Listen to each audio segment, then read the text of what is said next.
માર્ગ સુરક્ષા અભિયાન અંતર્ગત નશો કરી અને ડ્રાઈવ કરતા વ્યક્તિઓ સાથે પોલીસે સંવાદ કર્યો છે, માહિતી આપી છે। હાલ અત્યારે વડોદરા શહેરમાં અલગ અલગ રીતે અકસ્માતોની સંખ્યા વધી રહી છે અને તે જ અંતર્ગત ફરી નિર્દોષ લોકો અકસ્માતનો ભોગ ન બને તે માટે વડોદરા શહેર પોલીસ દ્વારા આ વ્યક્તિઓને શપથ લેવડાવવામાં આવ્યા છે। વ્યક્તિઓ દ્વારા શપથ લેવાયા છે, સાથે જ માહિતી પણ આપી છે।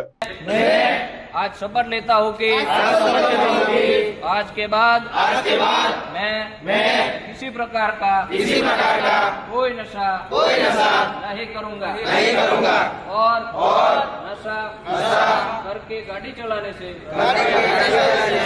रास्ते पर दुर्घटना होने की संभावना ज्यादा रहती है और इस दुर्घटना से रास्ते पर जा रहे निर्दोष नागरिकों की जान माल को नुकसान होने की पूरी संभावना है।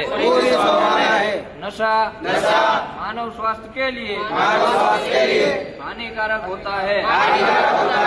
इसीलिए मैं आज से हमेशा के लिए नशा छोड़ रहा हूँ।